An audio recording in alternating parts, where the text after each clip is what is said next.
They said I married the poorest man in Wyoming. They were wrong. He owned a fortune worth millions, and someone was willing to kill us both to take it. Title card, The Waterworth. But let us go back to the moment when Ruth Hadley stepped off that train. The pie sat untouched on the desk at Cheyenne Station, still warm. The scent of cinnamon and apple filled the small waiting room, mixing with the smell of coal smoke and distant cattle. Outside the window, the woman who had baked it was walking away, slowly, her back straight despite the weight of rejection pressing down on her shoulders like an iron yoke. Cade Brennan had turned her down without tasting a single bite. One look at her body, and he had made his decision. What he didn't know was that pie contained more than apples and sugar. It held a recipe passed down through 3 generations, a secret that would unlock a mystery 3 years in the making, a truth that would shake the foundations of Blackwater Ridge and reveal that the poorest man in Wyoming Territory was actually sitting on a fortune that could buy half the state. But we are getting ahead of ourselves. Let us go back to the moment when Ruth Hadley stepped off that train and into a life she could never have imagined. Back to the day when a mail-order bride thought she was marrying poverty, only to discover she had walked straight into a war. This is the story of how dignity defeated deception, how a woman the world called worthless proved she was priceless, how a man pretending to be poor became rich in the only way that matters. And it all started with a pie nobody wanted to eat. Boston 3 weeks earlier. The rain didn't wash the streets clean. It just made the grime slicker, turning cobblestones into treacherous mirrors that reflected the gray sky back at itself. Ruth Hadley kept her head down as she navigated Wharf Street, her worn boots splashing through puddles that smelled of fish and industrial waste. She was 26 years old. She had been beautiful once or so, her mother had told her, but beauty Ruth had learned was a luxury item, like fine china or French perfume, something purchased by those who could afford it, envied by those who could not, and utterly irrelevant to those fighting just to survive. Ruth was fighting to survive. The office sat wedged between a fish market and a chandler's shop. A wooden sign hung crooked above the door.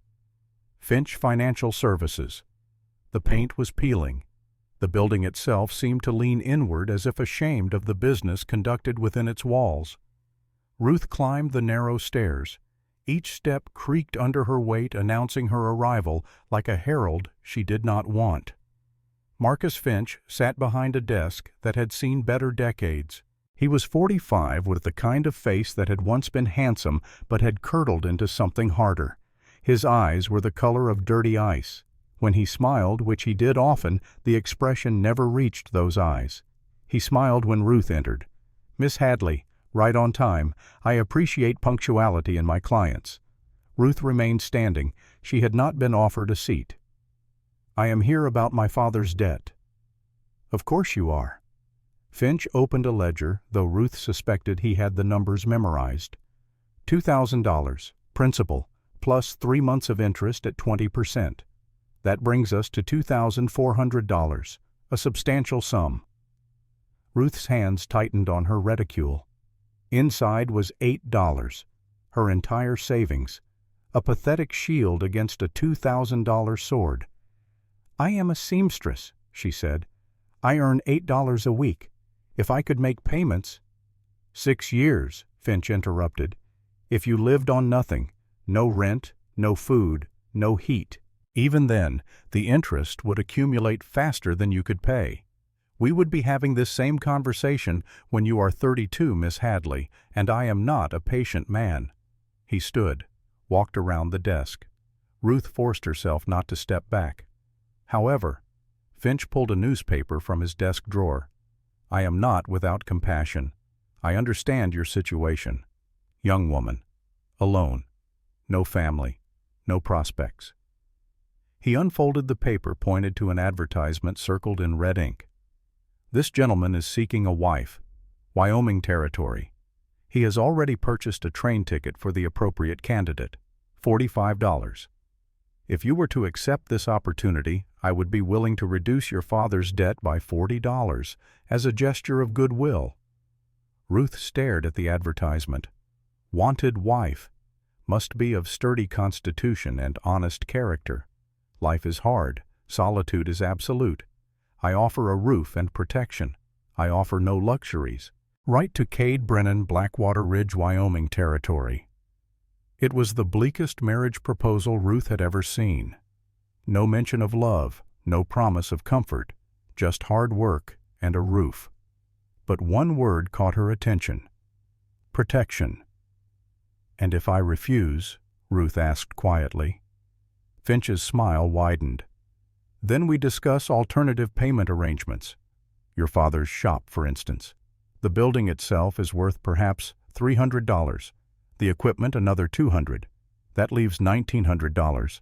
I imagine a young woman of your attributes could find ways to work off such a debt, if she were sufficiently motivated." The meaning hung in the air between them like smoke. Ruth took the newspaper. "I will consider it." "You do that." Finch returned to his desk. "You have until Friday. After that the shop goes to auction, and we explore those alternative arrangements." Ruth left. She did not look back. That night she sat in her rented room and read the advertisement 17 times. She tried to imagine the man who had written it, tried to picture Wyoming, tried to convince herself that marrying a stranger was better than what awaited her in Boston. By morning she had sent the telegram. The response came within 2 days. Ticket enclosed. Come alone. Tell no one. C.B. 2 weeks later, Ruth stood on a platform in Cheyenne, Wyoming, holding a tin box containing the last pie she would ever bake as a free woman. The platform at Cheyenne Station buzzed with controlled chaos. Cowboys fresh off the range, their clothes stiff with trail dust. Businessmen in suits that cost more than Ruth earned in a year. Women in silk dresses, parasols, shading faces that had never known labor. And Ruth, wearing a gray dress she had sewn herself because no ready-made garment in Boston fit her frame, carrying a battered valise that held everything she owned. She had baked the pie that morning at the boarding house, using the last of her money to purchase butter and sugar. It seemed important somehow, a gesture, an offering, a way to say thank you to the man who had given her an escape, even if that escape led to a life she could not yet imagine. The train had been 4 days of transformation. Brick buildings giving way to rolling fields, then to the vast, terrifying emptiness of the plains. By the time they reached Wyoming, Ruth felt as if she had shed a skin. The Boston seamstress was gone. What remained was something harder, something that had to be. "Ruth Hadley." The voice came from behind her, deep, rough, like stones grinding together in a riverbed. Ruth turned. "Miss Hadley." The man's voice was gruff. "Yes, Ruth Hadley." He nodded once. "Cade Brennan, wagons this way." The man standing there was terrifying in his poverty. Cade Brennan stood well over 6 feet. His shoulders blocked out the afternoon sun, casting Ruth in shadow. He wore a duster coat that might once have been tan, but was now the color of old mud stained with oil and dust, and things Ruth preferred not to identify. His hat was pulled low, shadowing eyes she could not quite see. A thick beard covered half his face, wild and unkempt. But it was the boots that made Ruth's heart sink. The leather was cracked and peeling. The soles looked thin enough to feel every pebble on the trail, and the left boot was wrapped with twine, holding the sole together like a desperate prayer. This was Cade Brennan. This was the man she had agreed to marry. He looked like he had lost a fight with the land itself and was simply waiting for the final blow. "Mr. Brennan." Ruth heard the tremor in her own voice and hated it. He nodded once, sharp, quick. His eyes swept over her, assessing her the way one might assess a horse at auction. She saw the exact moment he registered her size, saw his jaw tighten almost imperceptibly. "Your bag." It was not a question. He reached down and picked up her valise as if it weighed nothing. Ruth noticed his hands, scarred knuckles, calluses thick as boot leather. But the nails were clean, trimmed, not what she expected from a man whose boots were held together with string. Ruth lifted the tin box. "I baked you a pie, to say thank you, for the train ticket." Cade looked at the box, did not reach for it. "The wagon is this way." He turned and walked away. Ruth stood frozen for 5 heartbeats, the box growing heavy in her hands. Around her people were staring. They had seen it. The rejection. The dismissal.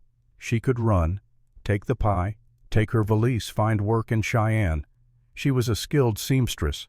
Someone would hire her. But Marcus Finch had a long reach, and Cheyenne was not far enough. Ruth set the pie on the bench beside her, removed her gloves, the only nice thing she still owned, and placed them carefully on top of the tin box.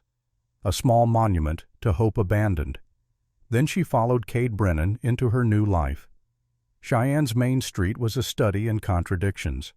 Rough timber buildings stood beside structures of brick and painted wood. Piano music spilled from saloons. The smell of cattle and whiskey and wood smoke mixed with the cleaner scents of perfume and fresh-baked bread.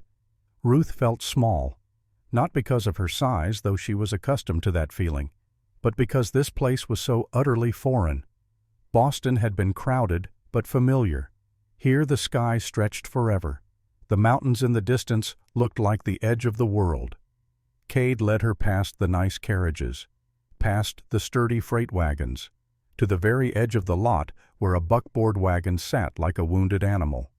The wood was gray splintered in places. One wheel had a visible crack. The horse attached to it was a massive scarred roan that looked meaner than its owner, its hide marked with old whip scars that spoke of a hard life poorly treated. Yet the saddle was fine leather. Ruth could see that despite the mud caked over it. Someone had tried to hide quality beneath grime. Cade tossed her valise into the back with a thud. He climbed onto the seat, the wood groaning under his weight, and looked down at her. "You coming?" Ruth looked back at the town, at the possibility of a different choice. Then she gripped the side of the wagon and pulled herself up onto the hard wooden bench beside him. "Yes." Cade flicked the reins. The roan started forward with a resentful snort, and Ruth Hadley left behind the last remnant of her old life. They rode in silence for an hour. The landscape of Wyoming was beautiful in a way that hurt. Vast, empty, indifferent. Grass stretched to horizons that seemed impossibly distant. The mountains rose like broken teeth against a sky so blue it looked painted. Ruth tried to study Cade without being obvious about it. His hands on the reins were competent, easy, but his posture was rigid, alert. He scanned the horizon constantly, his eyes darting to ridges and valleys with the regularity of a soldier on patrol. "Is it much farther?" Ruth finally asked. Her throat was dry from dust and silence. 2 hours. His voice was surprisingly articulate. No heavy frontier drawl, just a flat neutral accent that suggested education somewhere in his past. Ruth gathered her courage. "The letter said you offer a roof. Do you farm cattle?" Cade made a sound that might have been a laugh, dry, humorless. "The land at Blackwater Ridge will not grow crops. Too much rock, not enough grass for a herd." Ruth frowned. "Then how do you survive?" He looked at her. Just a glance, but she saw his eyes for the first time. Piercing blue, intelligent, guarded. "I get by. Hunt some. Trade a little." A hunter-gatherer. Ruth had married a man living one step above subsistence.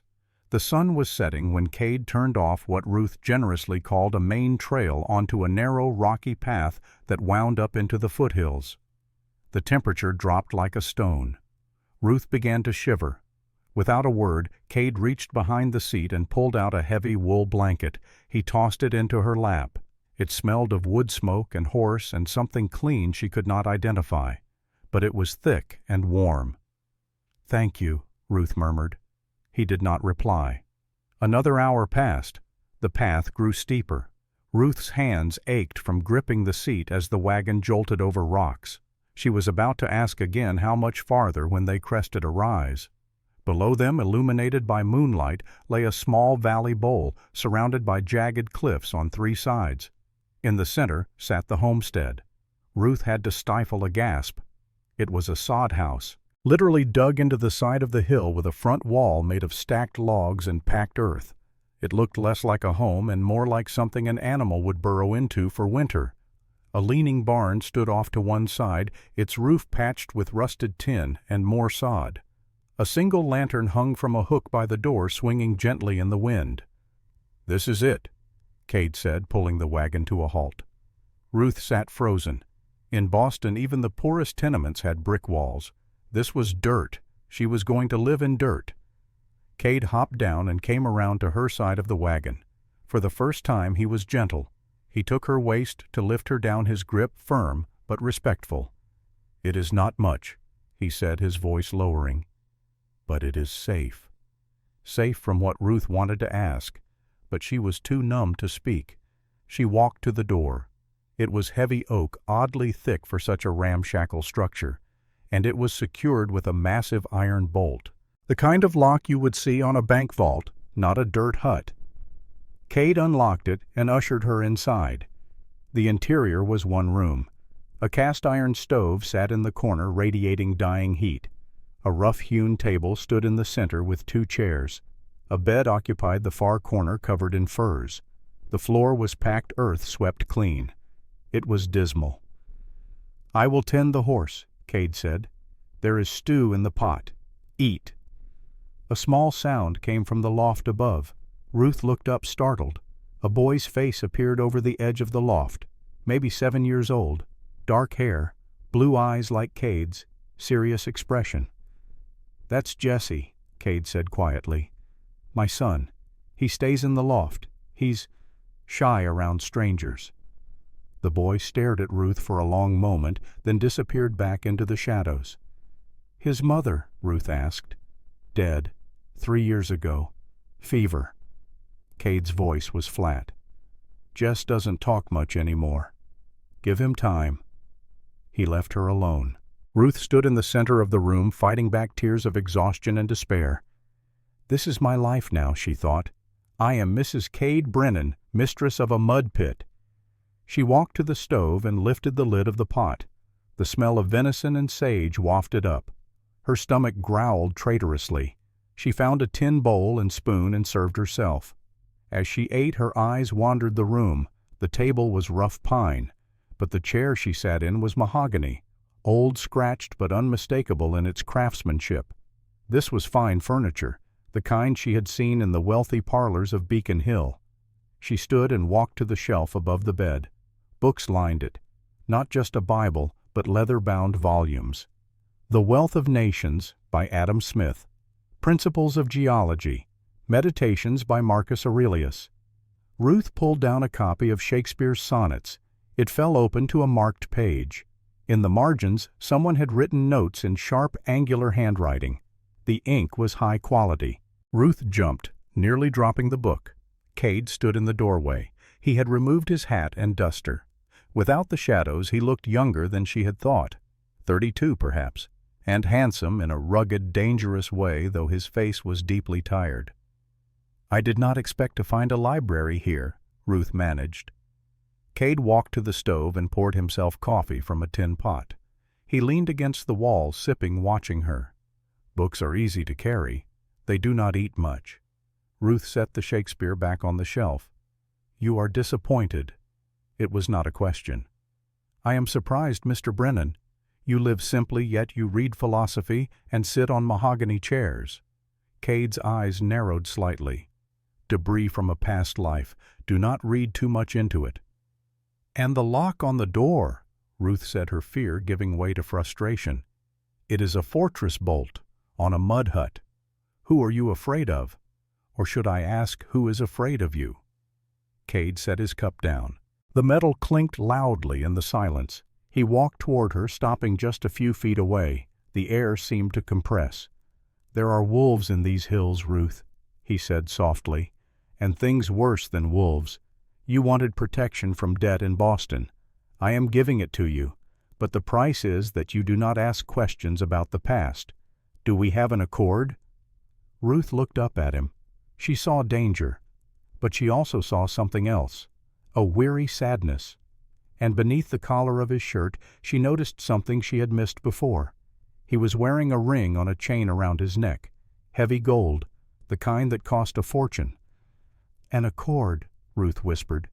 "Good." Cade turned toward a ladder she had not noticed before leading up to a loft. "Take the bed. I will sleep in the barn tonight." "You do not have to do that." "I do." His voice was firm. "I did not bring you here to dishonor you. We will marry properly when the circuit preacher comes through next week. Until then, you take the bed." He grabbed a rifle from beside the door. "Mr. Brennan." He paused, hand on the latch. "Who gave you these books?" Cade froze. His knuckles turned white on the rifle stock. He turned back slowly, his face gone cold, a mask of stone. "Where did you hear that name?" "I saw it," Ruth said, pointing to the Shakespeare book.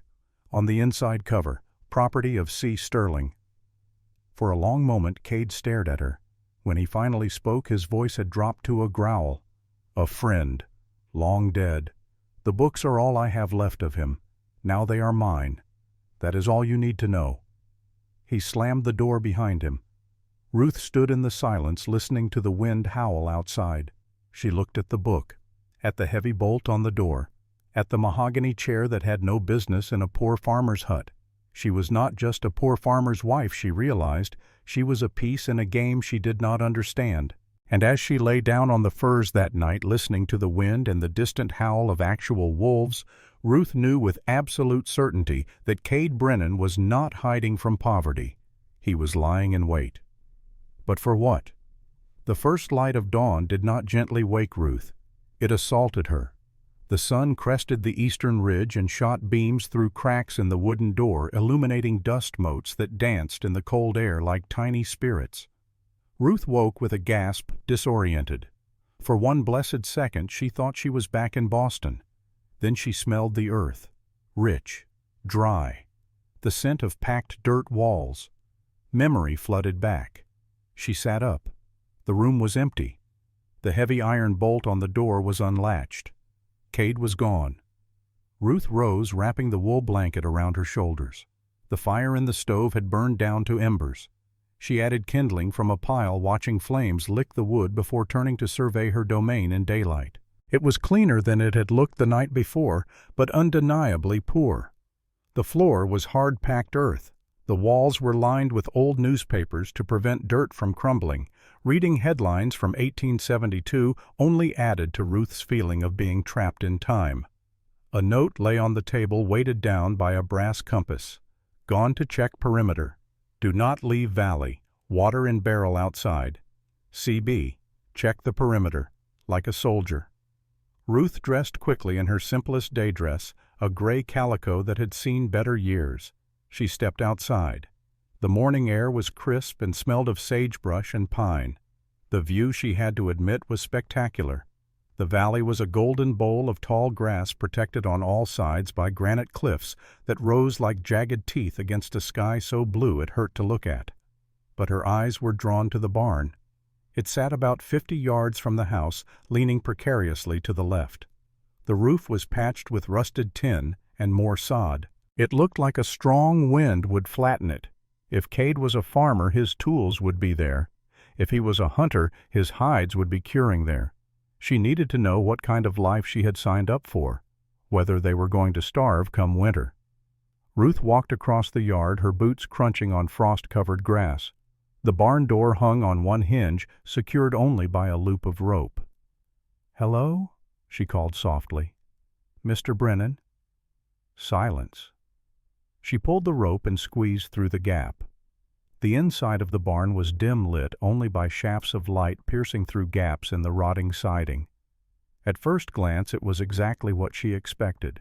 A pile of junk, a rusted plow, broken harnesses, a mound of molding hay in the corner.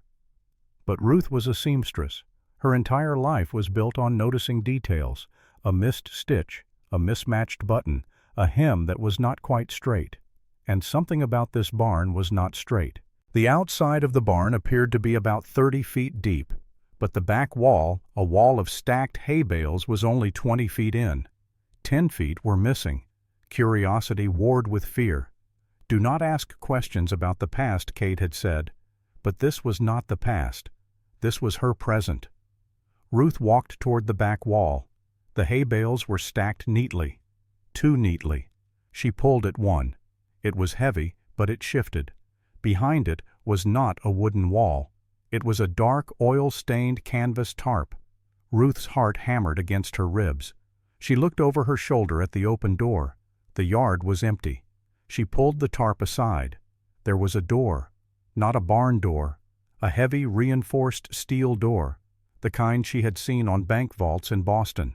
It was painted black to blend into the shadows, but the heavy iron wheel in the center gave it away. What in God's name? Ruth reached out and tried the wheel. It was locked tight. She stepped back, her mind racing. A bank vault door. In a rotting barn. In the middle of Wyoming territory. Why? What was Cade keeping in there? Gold. Stolen money. Was he a bank robber in hiding? That would explain the solitude, the paranoia. She looked down at the ground near the door. The dirt floor here was different. Not packed earth. It was wood covered with a thin layer of dust to disguise it. A trap door. This one was not locked. It had a simple iron ring. Ruth gripped the ring with both hands and heaved. The trap door was heavy, counterweighted. It swung open with a smooth, well-oiled hiss. Below, a ladder descended into darkness, but not total darkness. A faint glow emanated from below. Chemical, like a lantern but steadier. Ruth took a breath, gathered her skirts, and climbed down. The air shifted as she descended, became cool, dry. It smelled of paper and oil and something sharp. Ozone, perhaps. She reached the bottom and turned around. She gasped. She was not in a cellar. She was in an office. A command center. The room was dug deep into the earth, the walls reinforced with brick and timber. Several kerosene lamps burned low on the walls, providing steady amber light. In the center of the room stood a massive drafting table covered in maps. Not rough sketches, but professional topographical surveys of the entire territory. They were pinned down, covered in complex mathematical calculations. On the walls were shelves lined with geological samples, rocks labeled with white tags. Quartz, pyrite, hematite, and in the corner, sitting on a sturdy desk, was a telegraph machine. A wire ran from it up the wall and disappeared into the ceiling. Ruth walked to the drafting table in a daze. She ran her hand over the largest map. It was a map of Blackwater Ridge and the surrounding county. The map was color-coded. Most of the land was marked in red, labeled S. Blackwood. But a thin blue vein ran through the center of the map, cutting through Blackwood's red empire. It started right here at this homestead and snaked down into the valley. The legend at the bottom read, Blackwater Aquifer, primary access point.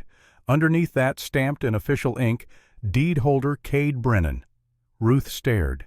She understood enough about the West to know that water was more valuable than gold. If Cade owned the water source, he was not poor. He held the throat of the entire valley in his hand. She moved to the desk. There were ledgers. She opened one. May 1874. Blackwood offers $5,000. Declined. August 1874. Blackwood offers $10,000. Declined. September 1874. Barn burned. Warning shot. October 1874. Blackwood offers $50,000. Declined. $50,000. Ruth had nearly sold herself for $2,000. Cade had turned down a fortune that could build a palace. I told you not to ask questions. The voice came from the top of the ladder. Ruth spun around, clutching the ledger to her chest. Cade stood at the top of the hatch, his silhouette blocking the light. He held his rifle loosely in one hand. He did not look angry. He looked resigned. He climbed down the ladder slowly, his boots thudding on the wooden rungs. He walked past her, took the ledger from her hands gently, and closed it. "You are not a farmer," Ruth whispered. "You are a millionaire." Cade let out a bitter laugh. "I am a man with a piece of paper that says I am rich and a gun to my head that says I am dead if I try to cash it." He walked to the map, stared at the blue vein of water cutting through Blackwood's territory. Then his wife died, Catherine, 1873. Worst drought in 50 years. Heat stroke. I learned the trade from Charles Sterling. He was the chief surveyor, one of the best. Those books were his. He taught me everything geology, mathematics, how to read land. Sterling died in 1869. Fell from a canyon ledge while surveying the northern pass. He left his books to me in his will. said I had the makings of a great surveyor. Blackwood was Sterling's other apprentice, senior to me, older. He thought Sterling should have chosen him. That was the first wedge between us. When I found the aquifer 2 years later and filed the claim first, Blackwood saw it as the final betrayal. He thinks I stole everything from him. Sterling's approval, the water, everything. Cade turned to look at her. His blue eyes were intense. When he found out the source was here right under my feet, he tried to buy it. When I would not sell, he tried to burn me out. When that did not work, he tried to starve me. He controls the town. He controls the law. If I sell to him, he dams the water and charges the farmers in the valley 10 times what it is worth. He starves them out and takes their land. I am the only thing stopping him from turning this territory into his own private kingdom. Ruth felt understanding wash over her like cold water. So you live like a pauper. To hide. To survive. To hold the line, Cade corrected. If I flash money, I put a target on my back. If I leave, he takes the land, so I stay. I sit on this rock and I hold the line. He stepped closer to her. I needed a wife, Ruth, because under the Homestead Act a married man can claim double the acreage if he files an extension. It secures the southern ridge, makes it harder for him to steal it legally. Ruth felt a chill. I am a legal maneuver. Cade's expression softened. He reached out his rough hand hovering near her face before dropping to his side. You are a partner. I did not expect you to be so smart. Or so brave. He sighed. Get your coat. We need supplies. And if we are going to survive this, you need to see the enemy. We are going to town. Ruth's eyes widened. To Cheyenne. Yes. Cade said, his eyes hardening. Into the lion's den. The ride to town took 2 hours. The silence in the wagon was different now. Not the awkward silence of strangers. It was the heavy, charged silence of conspirators. Cade had made her change. He made her wear her oldest dress, and he rubbed dust onto the hem with his own hands. We have to look beaten, he told her. Blackwood feeds on weakness. If he thinks we are proud, he strikes. If he thinks we are desperate, he waits for us to break on our own. As they crested the final hill, Blackwater Ridge sprawled out below them. It was larger than Ruth expected. 2 main streets forming across. To the west, shanties and tents housed miners and transient workers. To the east, buildings of brick and painted wood spoke of wealth and permanence. And dominating the center of town, sitting on a raised foundation like a throne, was the Sterling Hotel. 3 stories tall, a wraparound porch, glass windows that must have cost a fortune to ship from the east. Stay close to me, Cade murmured as he guided the horse onto the main street. Do not speak unless spoken to, and whatever you do, do not look Silas Blackwood in the eye. The town was busy. Men on horseback, women with shopping baskets, wagons loaded with timber. But as Cade's battered wagon rolled through, the noise dipped. Heads turned. People whispered. Ruth felt eyes on them. Not curious eyes, pitying eyes, fearful eyes. Cade pulled the wagon up to the hitching post in front of Higgins' General Store. He hopped down and helped her out. Head down, he reminded her. They entered the store. It smelled of coffee beans and leather and sawdust. The shopkeeper, a stout woman Ruth remembered as Mrs. Higgins, stiffened when she saw Cade. Mr. Brennan, we did not expect to see you until next month. Ran low on flour, Cade said. His voice had changed, rougher. The educated accent gone, replaced by a frontier drawl. He hunched his shoulders, making himself look smaller. And I brought the wife. Mrs. Higgins looked at Ruth.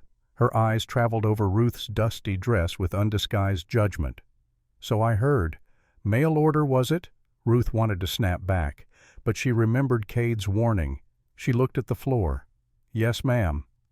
Well, Mrs. Higgins sniffed. I suppose you will need the basics. But your credit is thin, Mr. Brennan, very thin. I have cash, Cade mumbled, patting his pocket. They moved through the aisles, picking out sacks of flour beans coffee. Ruth felt a simmering rage. She knew Cade could buy this entire store 5 times over, but he had to beg for beans. The bell above the door chimed. The temperature in the room dropped. The low hum of conversation stopped instantly. Ruth turned slowly. A man stood in the doorway. He was flanked by two others, large men, gunslingers with low-slung holsters and the kind of eyes that had seen too much death to care about adding to the count. But the man in the center drew all attention. He was in his 50s, wearing a pristine gray suit that was impeccably tailored. He held a silver-tipped cane, though he walked without a limp. His hair was silver and swept back.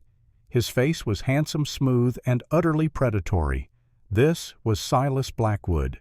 He surveyed the room like a king surveying his court. His eyes landed on Cade. A slow, terrifying smile spread across his face. "Well, well," Blackwood said.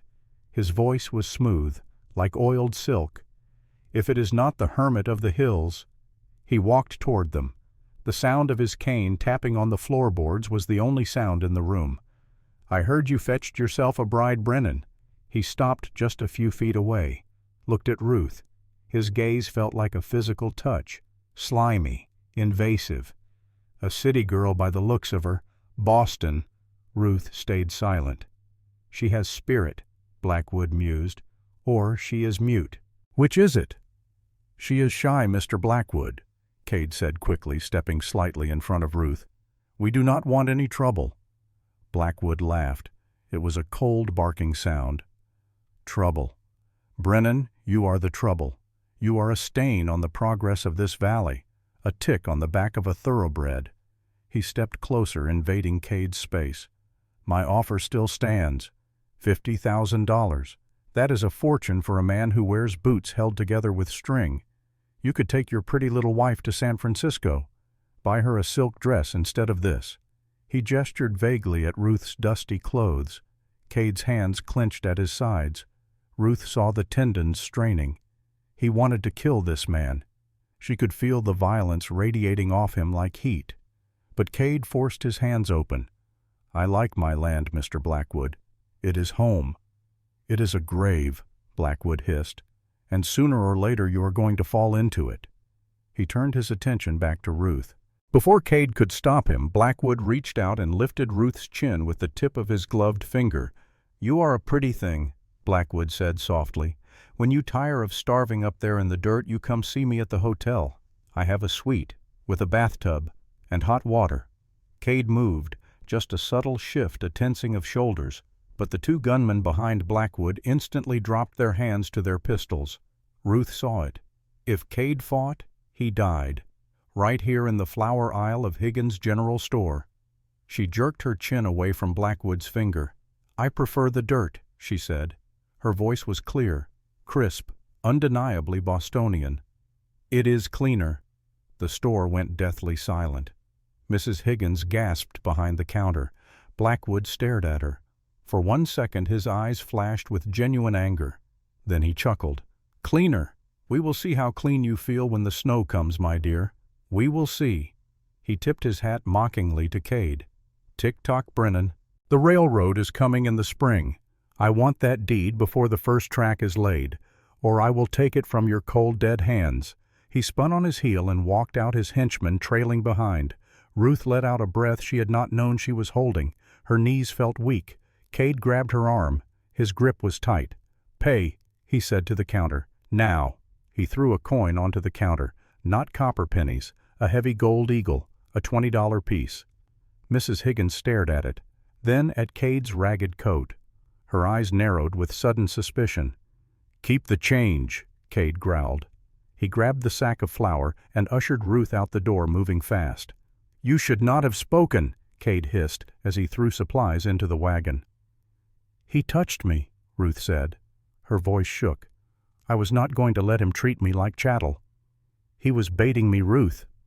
Cade climbed onto the seat and hauled her up beside him. "He wanted me to draw. If I draw, his men shoot me in self-defense. He takes the land legally the next morning. That is how he works." He snapped the reins. The wagon lurched forward, fleeing the town. "He is a monster," Ruth said. "He is a businessman," Cade said grimly, "and he is losing patience. The railroad coming changes everything. That is his deadline." He looked at her, his face pale beneath the tan. "And now he knows about you. He knows you are not just some desperate farm girl. He knows you have fire. That makes you a target." "What do we do?" Ruth asked. Cade looked at the horizon where storm clouds were gathering over the mountains. "We stop hiding," he said. "If he wants a war, we give him one, but we cannot do it alone. We need allies." "Who?" Ruth asked. "Everyone in that town is terrified of him." "Not everyone," Cade said. "There is a man, an old friend. He runs the freight line out of Laramie. A man named Garrett, Doc Garrett Wade. He hates Blackwood almost as much as I do." He reached under the seat and pulled out a heavy canvas-wrapped object. He unwrapped it to reveal a shiny Winchester rifle. He handed it to Ruth. "And if he will not help you, better learn how to use this." Ruth took the rifle. It was heavier than she expected. Cold. Deadly. She looked at Cade, at this man who was not what he seemed, who was fighting a war in secret, who had married her not for love, but for land rights. "Teach me," she said. Cade's lips curved in something that was not quite a smile. "Tomorrow," he said. "Tomorrow we begin." As they rode back toward Blackwater Ridge, Ruth held the rifle across her lap and watched the storm clouds gather. She had come west expecting poverty. She had found war instead, and somewhere deep inside her, beneath the fear and confusion, a spark ignited. She was Ruth Hadley. She had survived Boston. She had survived Marcus Finch and debt and rejection. She would survive this too, or she would die trying. The first snow of the season did not drift gently down to Blackwater Ridge. It arrived with the violence of a fist fight. The wind howled through the canyon, stripping the last autumn leaves from the cottonwoods and coating the valley floor in blinding white. Inside the sod house, the atmosphere was grim. For 3 days, Cade had drilled Ruth. It was not the courtship of newlyweds. It was the boot camp of soldiers preparing for war. Again.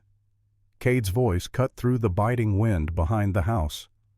Ruth raised the Winchester. Her shoulder was bruised deep purple from the recoil, aching with every heartbeat. Her fingers were numb inside her gloves despite the wool lining, but she did not complain.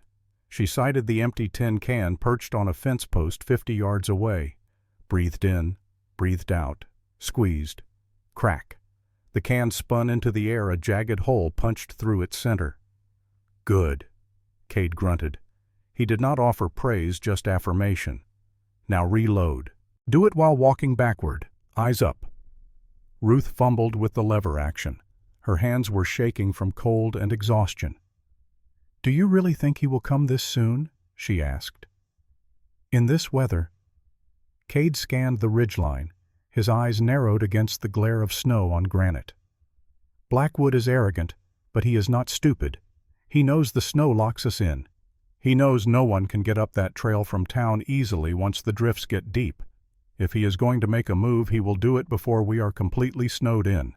He will want it to look like an accident, a fire in winter. Tragic. No witnesses." He took the rifle from her, his calloused fingers brushing hers. For a moment the tension broke. He looked at her, really looked at her, saw the exhaustion in her eyes and the determination in her jaw. "I am sorry," he said softly. "This is not the life you were promised." Ruth rubbed her sore shoulder. "The letter said hard work and no luxuries. You did not lie, Mr. Brennan. You just omitted the war." Despite himself, Cade almost smiled. Almost. "I have money," he said suddenly. "In the bunker. There is a safe behind the map rack, enough gold to get you to Paris if you wanted. If this goes wrong, you take the tunnel. It comes out a 1/4 mile down the creek bed. You take the gold, you take the horse, and you do not look back." Ruth stiffened. "I ran away from one debt in Boston, Mr. Brennan. I am not running again." Cade looked like he wanted to argue, but the sound of a snapping twig froze them both. It was not a deer. The weight was wrong, too heavy, too deliberate. "Inside," Cade whispered. "Now." "Where is Jesse?" Ruth asked, panic rising. "Already in the bunker. I sent him down an hour ago when I saw tracks on the ridge." Cade's voice was tight. "He knows what to do. He will lock himself in the vault room if things go wrong." They moved quickly, entering through the back. Cade barred the heavy oak door from within the fortress bolt, sliding home with a solid thunk. He killed the lantern, plunging the room into grayness lit only by the embers of the stove. He moved to the window shutter, peering through a crack between the boards. "How many?" Ruth breathed, clutching the Winchester. "5," Cade murmured. "Riders, coming up the creek bed to mask the sound of their horses." He turned to her. His face was grim in the dim light. "They are not here to talk. Go to the trap door. Get into the bunker. Lock it from the bottom." "No," Ruth said. She racked the lever of her rifle. The metallic click was loud in the silence. "I am staying." "Ruth, this is not—" Smash! A bottle flew through the small window, shattering against the far wall. The smell of kerosene filled the room, instantly sharp and chemical and terrifying. A second later, a burning rag landed in the puddle of oil. Whoosh! Flames erupted, licking up the newspaper-lined walls with hungry orange tongues. "Fire!" Cade roared. He grabbed a wool blanket and started beating at the flames, but the oil had soaked into the dry earth and paper. The smoke was already thick, acrid, choking. "Come out, Brennan!" a voice shouted from outside. It was rough. Drunk. "Come out or burn like the rat you are." Bullets began to tear through the wooden front of the house. Splinters rained down on them like wooden hail. "We cannot stay here." Cade coughed smoke, stinging his eyes. "The roof will collapse." "The bunker!" Ruth yelled. "No time. If we open the trapdoor now, they will see it when they breach. They will find the command center. They will find everything." He grabbed his coat and rifle. "I am going out the front. I will draw their fire toward the rocks. You go out the back window. Run for the barn ruins. Hide in the hay. Mr. Brennan, you will be killed. Better me than both of us. Go." He shoved her toward the back of the house. Then he kicked the front door open and dove out, rolling into the snow. He came up firing. Bang! Bang! Bang! 3 rapid shots. Ruth heard a scream. One of the riders was down. "He is out! Get him!" Ruth scrambled through the small back window, tearing her dress, tumbling into freezing mud. She could hear the shouting, the thunder of hooves, the deafening cracks of gunfire. She did not run to the barn. She ran to the corner of the house. From there she could see Cade huddled behind the water barrel, pinned down by 3 riders, circling him like wolves around wounded prey. A 4th man was dismounting, walking toward the burning door with a torch. He intended to finish the job. Ruth raised the Winchester. She remembered the lesson. Breathe out. Do not think. Do not hesitate. Just squeeze. She aimed not at the rider, but at the man on the ground with the torch. Crack! The bullet struck him in the leg. He screamed a high animal sound of pain and shock. The torch dropped into the snow where it hissed and died. "What the? He is flanked. He has got help." The riders spun their horses, confused by the new angle of fire. They had expected one target, one desperate man, not crossfire. Cade used the distraction. He stood exposing himself completely and fired with terrifying precision. Each shot was deliberate, economical, deadly. One rider fell backwards off his horse, hitting the ground and not moving. Another's horse reared, throwing him. He scrambled to his feet and ran for the trees. The remaining 2 men, realizing this was not a slaughter but an actual fight, panicked. They spurred their horses, turning tail and galloping back down the valley into the darkness. "Ruth!" Cade's voice was ragged. She ran to him. He was slumped against the water barrel, clutching his left side. Blood seeped through his fingers, dark and steaming in the cold air. "I am here," she cried, dropping to her knees. "Oh God, you are hit." "Just a graze," he lied through gritted teeth. His face was gray beneath the tan. Shock was setting in. "Help me to the barn, to the bunker." The house was fully engulfed now. Flames roared into the night sky, a beacon visible for miles. Everyone in the valley would see it burning. They would think Cade Brennan was dead. They would think Blackwood had won. Ruth threw Cade's arm over her shoulder. She was smaller than him by nearly a foot, outweighed by 80 pounds of muscle and bone. But fear gave her strength she did not know she possessed. She dragged him across the snowy yard, through the broken barn door, to the trap door hidden beneath hay and dust. Getting him down the ladder was a nightmare. He slipped halfway down, groaning in agony, landing heavily on the floor of the bunker. Ruth sealed the trapdoor above them, spinning the locking wheel until it clicked with finality. The sounds of fire and wind vanished. They were sealed in earth and silence. A small voice came from the shadows behind the map rack. "Pa!" Jesse emerged from where he had been hiding, his young face pale but calm. The 8-year-old held a hunting knife in one hand, knuckles white from gripping it too hard. "It is all right, Jesse," Cade gasped from the floor. "We are safe now." The boy ran to his father, saw the blood, and his face went even paler. But he did not cry. He never cried anymore. "Help, Ruth," Cade told him. "Get the medical kit. Be brave." Jesse nodded and moved with the careful precision of a child who had learned too young that the world was dangerous. He fetched the kit, held the lantern steady while Ruth worked, and did not look away, even when his father screamed into the leather strap. When it was done, and Cade had passed out, Jesse finally spoke. "Is he going to die?" Ruth looked at the boy, really looked at him, saw the fear he was trying so hard to hide. "No," she said firmly. "Your father is strong, and I will not let him die, I promise you." Jesse nodded. Then, in a gesture that broke Ruth's heart, he reached out and took her hand. "Thank you for staying," he whispered. "The others always left when things got bad." Ruth squeezed his small hand. "I am not the others, Jesse." For the first time since she had arrived, the boy smiled, just a little, but it was there. Ruth rushed to him, tore open his coat with shaking hands. The bullet had caught him in the side just above the hip, not fatal if treated quickly, but he had lost blood, too much blood. "Medical kit," Cade wheezed, pointing to a metal box on the wall. "Whiskey in the desk."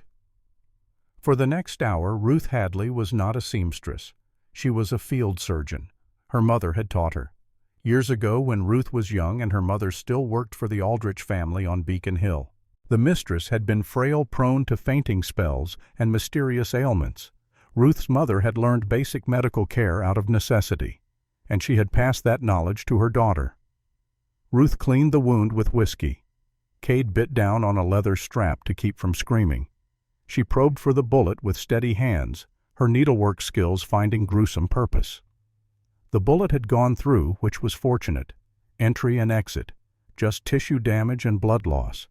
She stitched the torn flesh with thread from the medical kit. Small, precise stitches, the same hands that had hemmed wedding gowns now closed human skin. Cade passed out from pain halfway through. His head lolled to the side, breathing shallow but steady. When she finally finished, Ruth washed the blood from her hands in a basin of cold water. Her hands were shaking now that the crisis had passed. Delayed shock. She looked around the room.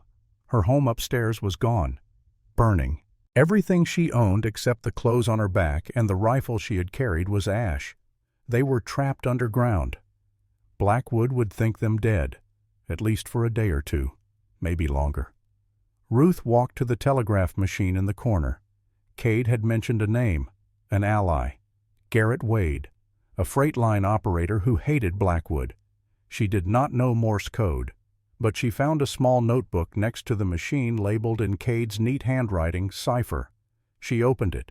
The code was complex, alphanumeric sequences that made her head spin. But on the last page, a simple instruction, emergency contact, Laramie Freight, and below it a basic Morse pattern for SOS. Ruth sat down. She had never used a telegraph key, but she knew the rhythm from newspaper articles. ... She began to tap, clumsy, slow, her fingers unfamiliar with the mechanism. SOSBLACKATERBRENNANDOWN. She waited. Silence. Just the faint crackle of the electrical current. She tapped again, and again. For an hour she sat in the dim glow of kerosene lamps, sending her desperate plea into the void. Then the machine clicked. The ticker tape began to spool out letters appearing like magic. RECEIVEDWHOISTHIS. Ruth stared at the paper. Her hands trembled as she tapped back. H-I-S-W-I-F-E. A long pause. The machine was silent for what felt like an eternity. Then it chattered furiously, the tape spooling fast. HOLDFASTWADEISROLLING. Ruth slumped back in the chair. Relief washed through her like cool water on burned skin. She looked at Cade unconscious on the cot, his breathing ragged but alive. "Rest, husband," she whispered. "The cavalry is coming." 2 days passed in the subterranean gloom. Ruth became nurse strategist and guardian in turns. Cade fought off fever from the gunshot wound. He thrashed in his sleep, calling out names Ruth did not recognize. Sarah, Jesse, Sterling. She kept cold compresses on his forehead, changed his bandages, fed him broth when he was lucid enough to swallow, and when he slept, she explored the bunker. The ledgers told a story more complex than simple water rights. Under the alias J.H. Holdings, Cade had been quietly buying Union Pacific Railroad stock for 5 years, small amounts, unnoticeable individually, but together he now held nearly 3% of the company. Ruth found geological surveys, not just of the aquifer, but of 2 potential routes for the Transcontinental Railroad's expansion westward. Northern route through Blackwood's land. Expensive, difficult terrain, steep grades that would require extensive blasting and bridge work. Southern route through Cade's aquifer land. Cheaper, better grade, access to water for the steam engines. The surveys were signed by Cade Brennan and dated 1871, 4 years ago. Ruth sat back, understanding flooding through her. This was not about water. Not really. It was about the railroad. Blackwood needed Cade's land not because of the aquifer, though that was valuable. He needed it because he had invested everything in the northern route. He owned thousands of acres along that proposed line. If the railroad chose the southern route instead, Blackwood's land would be worthless. He would be bankrupted. Cade was not just defending himself, he was playing a long game, waiting for the railroad board to vote, waiting to present his surveys and his water rights and his stock holdings all at once, waiting to destroy Silas Blackwood completely. "You figured it out." Ruth jumped. Cade was awake, watching her from the cot. His fever had broken. His eyes were clear. "The railroad," Ruth said. "It was always about the railroad." Cade tried to sit up, winced, and settled for propping himself on one elbow. "Blackwood and I surveyed together. He taught me everything I know about geology and land assessment. We were partners once, friends even." Before Blackwood there was another man, Charles Sterling. He was the chief surveyor for the Union Pacific, one of the best in the territory. He took both Silas and me under his wing when we were young, taught us everything. Those books you found were his. He died in a surveying accident and 69 fell from a canyon ledge while mapping the northern pass. Cade's voice grew quiet. "Sterling left his books and instruments to me in his will, said I had the makings of a great surveyor. Silas never forgave that. He was the senior apprentice, older, more experienced. He thought Sterling should have chosen him. That was the first wedge between us. The aquifer was just the final break." He paused, his jaw tightening. "Then we found the aquifer. I filed the claim first. It was just business to me. I saw opportunity, and I took it. But Silas saw it as betrayal. We had an agreement," he said. "We were supposed to share everything." "Were you?" Ruth asked. "Supposed to share?" "No. We were business partners, not brothers. But Silas did not see it that way. And then," Cade's voice dropped, "then his wife died. Catherine, 1873. Worst drought in 50 years. Heat stroke." Ruth felt her chest tighten. "Did you refuse to share the water?" "I offered," Cade said quietly. "The first week of the drought I rode to his ranch, told him his cattle could use the North Stream. No charge, but Silas was too proud. He said he did not need charity from a claim jumper. He said he would rather die than beg from the man who stole from him." Cade closed his eyes. "Catherine died 2 weeks later. Their well had run dry. She was helping move cattle in the heat, and she just collapsed. By the time Silas got her to the doctor, it was too late. "That is not your fault," Ruth said firmly. "Tell that to Silas," Cade replied bitterly. Her last words were asking why I would not help them. She did not understand the fight between Silas and me. She just knew we had water and they did not. She died thinking I let her suffer out of spite. Ruth sat beside the cot. "So he is not just greedy. He is grieving. This is revenge. Revenge. Justice. In his mind they are the same thing." Cade looked at her. "He thinks I killed Catherine, and nothing I say will convince him otherwise. So it does not matter whether he is right or wrong. He will still kill us both if he gets the chance." "Then we end it," Ruth said. "Not with guns, with the truth, the railroad." Cade shook his head. "The board does not vote until spring, and we have to survive winter first." "The surveys," Ruth said, her mind racing. "The original surveys are here, with your signature and date, dated before Blackwood bought his northern land. If we get those surveys to the railroad board, they will see which route you recommended 4 years ago. They will see that you were right, and they will choose the southern route. Even if we could get the surveys to them, it would take weeks, maybe months. The winter passes are already closing." "Not by horse," Ruth said. "By telegraph. We send copies to the Union Pacific headquarters in Cheyenne. We send them to newspapers. We make it public before Blackwood can suppress it. Once the information is out there, he cannot stop it." Cade stared at her. "You would make this a public fight? Expose everything." "He has already made it a public fight. He burned our house, Mr. Brennan. He tried to murder us. I say we stop hiding, and we show the valley exactly what kind of man Silas Blackwood really is." For the first time since the attack, Cade smiled. A real smile, tired and pained but genuine. "You are terrifying when you are angry, Mrs. Brennan." Ruth blinked. He had called her Mrs. Brennan, not Ruth, not the seamstress from Boston, his wife. "We are not married yet," she said quietly. "No," Cade agreed. "But we will be, if you will have me, not as a business arrangement, as a real marriage." He reached out and took her hand. His palm was rough, calloused from years of hard labor, but his touch was gentle. "I brought you here under false pretenses. I told you I needed a wife for land rights, which was true.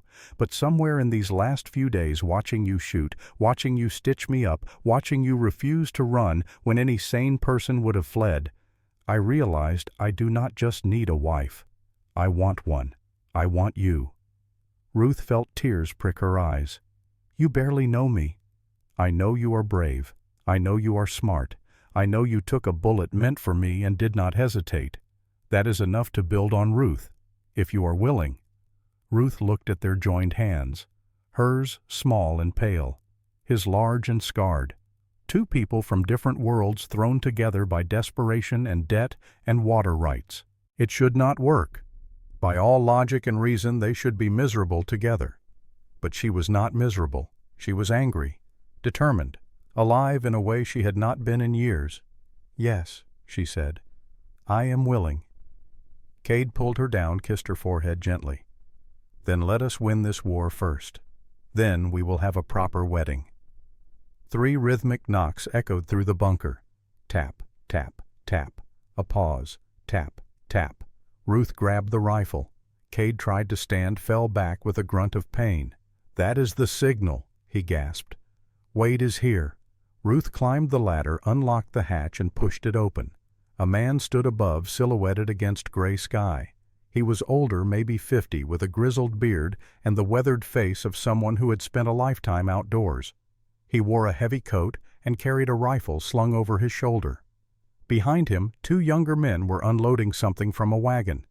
"You must be the bride," the man said.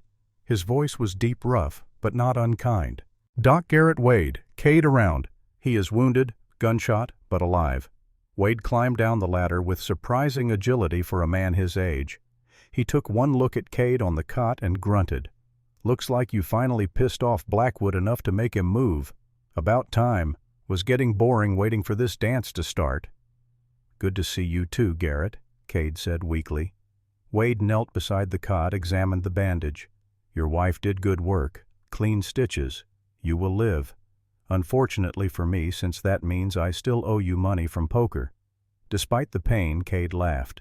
Wade stood, looked at Ruth with appraising eyes. "Heard you shot one of Blackwood's men, Caleb Hayes. He has been crowing around town about how Brennan ambushed him. Did not mention getting shot by a woman." "Is he alive?" Ruth asked. "Alive and stupid. Blackwood probably would have killed him himself for failing, but Hayes ran off. Last I heard, he was drinking himself to death in Cheyenne." Wade turned to Cade. "Brought you supplies, food, ammunition, and something special." He gestured to his men. They descended the ladder carrying a large crate. Wade opened it. Inside was a Gatling gun. Ruth stared. She had seen pictures in newspapers. The new weapon of war, capable of firing hundreds of rounds per minute. "Where did you get that?" Cade breathed. "Army surplus. Cost me a favor and $300, but I figure if we are doing this, we do it right." Wade's eyes were hard. "Blackwood killed my brother Cade. Foreclosed on his ranch during the drought. John hanged himself in his barn rather than watch his family starve. I have been waiting 3 years for a chance to take Blackwood down. You are giving me that chance." Cade nodded slowly. "Then let us make it count." Wade looked at Ruth. "Your wife mentioned something about telegraphs and newspapers. That the plan—" "Part of it," Ruth said. "We need to get Cade's original surveys to the Union Pacific Board. Prove that the southern route is superior. Once the railroad commits publicly, Blackwood's land value collapses. His creditors will call his loans. He will be bankrupted." "And if he attacks before we can send the information?" Wade asked. "Then we hold the bunker," Cade said. "It is reinforced, ventilated. We have water from the aquifer. We can hold for weeks if necessary." Wade nodded. "My men and I can rotate shifts. Keep watch. First sign of trouble, we seal ourselves in and make Blackwood come to us. This bunker is a fortress. He will bleed men trying to take it." "I do not want a siege," Cade said. "I want to end this, cleanly." "Then we need leverage," Ruth said. "Something that forces Blackwood to back down before it comes to bloodshed." Wade scratched his beard. "What if we do not send the surveys to the railroad board? What if we send them to Blackwood first? Give him a chance to surrender before we destroy him publicly." "He will never surrender," Cade said. "Maybe not. But if we offer him a way out, sell his land to the railroad himself before the route is announced, he could claim it was his idea all along. Save face. Keep some of his fortune." Ruth saw the logic. "You want to give him an exit. Make him think he can win even in defeat." "Exactly," Wade said. "Pride is what started this war. Pride over water, over land, over Catherine's death. If we let him save his pride, he might take it." Cade was quiet for a long moment. Then he nodded. "Write the letter, Ruth. Offer him terms. But make sure he knows those same surveys go to Cheyenne if he refuses. Make sure he knows we have copies.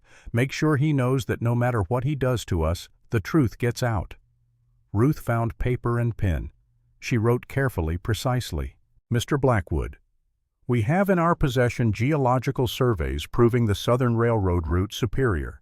These surveys are dated 1871 before your northern land purchases. If made public, they will destroy your investments. However, we are willing to negotiate. Sell your northern holdings to the Union Pacific at fair price. Withdraw your claim to Blackwater Aquifer. Leave the valley farmers their water. In exchange, we will not publish the surveys. You may present the southern route as your own discovery. You may save your reputation and a portion of your fortune. You have 24 hours to respond. After that, the surveys go to every newspaper and railroad office between here and New York. Choose wisely. Cade Brennan." Wade read it over her shoulder and whistled. "That is either brilliant or suicidal." "Both," Cade said. "But it is our only chance at ending this without more bodies." "I will deliver it personally," Wade said. "Ride into town tomorrow at noon. Make it public. Half the valley will see me walk into Blackwood's hotel with a letter. He will not be able to ignore it." "He might kill you," Ruth warned. Wade smiled grimly. "Let him try." He left at dawn with his men promising to return in 2 days with Blackwood's response or news of war. Ruth and Cade were alone again in the bunker. Above them the charred remains of the sod house stood like a tombstone, but below they were safe, warm, alive. Cade was recovering quickly. By the second day he could walk without assistance. The wound was healing clean. Ruth spent the time cataloging everything in the bunker: food supplies, ammunition, water capacity. She made lists with the precision of a quartermaster preparing for siege. On the third night, as they ate a simple dinner of beans and bread, Cade spoke. "Tell me about Boston. Your real life before this." Ruth hesitated. She had told him about the debt about Finch, but not about the rest. "I was a seamstress, a good one. My mother taught me. She worked for a wealthy family before she married my father. She knew quality. She taught me to see it too, the difference between hand-stitching and machine work, between silk and satin, between true fit and approximation." "You loved it," Cade observed. "I did. I dreamed of opening my own dress shop, on Newbury Street, the fashionable district. I saved for 3 years, almost had enough." "What happened?" "My father got sick. He was a tailor, skilled, but business had been declining. The panic of '73 destroyed what was left. He borrowed from Finch to keep the shop open, to keep me fed. He never told me how much. And then he died. Heart failure, the doctor said. But I think it was shame. He knew what he was leaving me with." Ruth's voice cracked. She had not cried about her father, not once, not at the funeral, not when Finch came calling. But here, underground in the middle of Wyoming, the tears finally came. Cade moved to her side, put his arm around her shoulders, let her cry. "He loved you," Cade said quietly. "That is why he borrowed. Not shame. Love." "I know," Ruth whispered. "But love does not pay debts." "No," Cade agreed. "But it is worth more than money. Your father knew that. He chose love over pride. That takes courage." Ruth wiped her eyes. "And you said you were a surveyor. How did you end up here?" Cade was quiet for so long, Ruth thought he would not answer. "I was in the war," he finally said. "Union Army, Corps of Engineers. I learned surveying building fortifications and rail lines for troop movements. After Appomattox, I came west looking for work. The railroads were expanding. They needed surveyors. It was good money, hard work, but honest." He paused. "I met Sarah in '68. She was a teacher in Laramie, smart, kind. She did not care that I had no family, no property. She married me anyway. We were happy, or as happy as you can be in this country. Then Jesse came, 1869, and for a while everything was perfect." "What happened?" "I found the aquifer, 1871, filed the claim. Blackwood found out. He had been my mentor, taught me everything.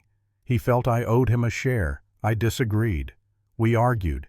He bought the land around me thinking he could force me to sell. I refused." Cade's jaw tightened. "The drought came in '72. Sarah was trying to help neighbors, sharing our water even though I told her to be careful. One day in August she was helping the widow Monroe move her cattle. It was 108 degrees. Sarah collapsed. Heat stroke. She died before I could get her to the doctor." "I am so sorry," Ruth said. Jesse was 4, old enough to understand his mother was gone, not old enough to understand why. He blamed me, said I should have stopped her. He was right. "You could not have known." "I should have. I knew the heat was dangerous. I knew she was stubborn. I should have locked her in the house if I had to, but I did not, and she died. And Jesse stopped being a child that day." They sat in silence. Two people carrying the weight of dead loved ones. Two people who had learned that the world did not care about your plans or your dreams. "We are quite a pair," Ruth finally said. Cade almost smiled. "Broken people trying to hold together a broken homestead." "Maybe we can fix each other," Ruth suggested. "Maybe," Cade said. He took her hand. "Or maybe we just survive together. That might be enough." Ruth squeezed his hand. "It is enough." On the 4th day, Garrett Wade returned. His face was grim. Blackwood refused. "Worse," Wade said. He laughed. said you were a coward hiding in a hole, said he would smoke you out like he did the house. And he is gathering men. I counted at least 20 at his hotel. Hired guns from Cheyenne and Laramie. He is planning a full assault. Cade cursed. Tomorrow night is my guess. He will want darkness, and he will want the town asleep so there are no witnesses. Then we prepare, Cade said. He looked at Ruth. Send the telegrams, all of them, every newspaper, every railroad office, the Union Pacific Board. Make this public. If Blackwood wants war, let him have it. But let the whole territory watch. Ruth moved to the telegraph machine. Her fingers were steady now. She had practiced. She knew the code. She sent the messages one by one. To the Cheyenne leader. Survey documents attached prove Southern Railroad route superior. Blackwood land purchases based on false information. Story breaking tomorrow. To the Union Pacific Board. Original geological surveys available for immediate review. Southern route cheaper by estimated $400,000. Contact Brennan Blackwater Ridge. To the territorial governor land dispute at Blackwater Ridge escalating. Request military intervention to prevent civilian casualties. Each message was a bullet fired into the darkness. Each one reduced Blackwood's options. Each one made the truth harder to suppress. When she finished, Ruth turned to the men. It is done. By morning, half of Wyoming will know. By tomorrow night, the whole territory. Wade grinned. Blackwood is going to be furious. Good, Cade said. Let him come. We will be ready. They spent the day preparing. Wade and his men installed the Gatling gun at the top of the barn positioned to cover the approach from town. They stacked ammunition, filled barrels with water, prepared medical supplies. Cade, still weak from his wound, directed from the bunker. He drew tactical maps, calculated fields of fire, planned fallback positions. Ruth loaded rifles, counted bullets, made sure they had food for a week if needed. As night fell, they sealed themselves in the bunker. Wade and one man stayed above with the Gatling gun, Cade and Ruth below. They waited. Midnight came. 1 a.m., 2 a.m. Nothing. At 3 a.m., Wade's voice called down the hatch. Riders, from the south, at least 15. Blackwood, Cade called up. Do not know yet. Too dark. They waited. Ruth's heart hammered. She gripped the Winchester palms, sweating despite the cold. Then Wade's voice again, but different, relieved. Stand down. It is not Blackwood. It is the marshal. What? Cade scrambled up the ladder. Ruth followed. In the gray pre-dawn light she saw them. 15 riders, but not hired guns. These men wore badges, United States Marshals. The lead rider dismounted. He was tall, lean, with a mustache that curved down past his jaw. Cade Brennan. That is me. Marshal Thomas Harding, Territorial Office sent us. Something about a land dispute that needs federal oversight. Cade stared. Then he laughed, a real genuine laugh. You got my wife's telegram. We got 6 telegrams, from newspapers, railroad offices, and the governor himself. Seems there is quite a bit of interest in what happens here. The marshal looked around. Where is Silas Blackwood? Probably planning to attack us tonight. Not anymore, he is not. The marshal pulled a document from his coat. We stopped at his hotel on the way here, served him with a federal injunction. No violence, no intimidation, no interference with this property. He violates it. He hangs. Ruth felt her knees go weak. It is over. The violence is over, the marshal corrected. The legal fight is just beginning, but at least nobody dies tonight. Cade looked at Ruth. She looked back. They had done it. Against impossible odds they had survived. The marshal cleared his throat. There is one more thing. The Union Pacific sent a representative. He is at the hotel in town, wants to inspect your surveys. Seems there is considerable interest in this southern route. Cade smiled slowly. Tell him we will bring the surveys to town tomorrow, in person, in broad daylight. I will do that. The marshal remounted. We will be staying in the area for a few days. Make sure things stay peaceful. As the marshals rode away, Wade clapped Cade on the shoulder. "You did it, you crazy son of a gun. You actually did it." Cade shook his head. "We did it. All of us." He looked at Ruth. "Especially you. Your idea to go public. That saved us." Ruth smiled, but she was thinking ahead already. They had won this battle. But Silas Blackwood was still out there, still powerful, still angry. This was not over. Not by a long way. The morning sun rose over Blackwater Ridge like a judge ascending the bench, cold, impartial, ready to witness whatever came next. Ruth stood outside the bunker watching the last of the smoke curl from the ruins of the sod house. It was ash now, charred timber and collapsed earth. Everything she had brought from Boston, everything she had hoped to build reduced to cinders and memory. But she was still standing, and that she realized was what mattered. Cade came up behind her, moving carefully. The wound still pained him, though he tried to hide it. His hand settled on her shoulder, warm despite the morning chill. "We should head to town," he said. "The railroad man will not wait forever." "Are you sure you are strong enough?" "I have been lying down for 4 days. Any longer, and I will forget how to walk." He smiled, though it was tight around the edges. "Besides, I want to see Blackwood's face when we walk into his hotel alive." Ruth turned to face him. "He will be dangerous. Cornered animals always are. Let him be dangerous. We have the law on our side now. The marshals are in town. He cannot touch us without hanging. The law did not stop him from burning our house." Cade's expression darkened. "No, but he did that when he thought he could get away with it. Now the whole territory is watching. One wrong move and he destroys himself." Wade emerged from the barn leading 3 horses. The roan Cade had driven to Cheyenne and 2 others Wade had brought, all saddled and ready. "Figured we should ride in style," Wade said.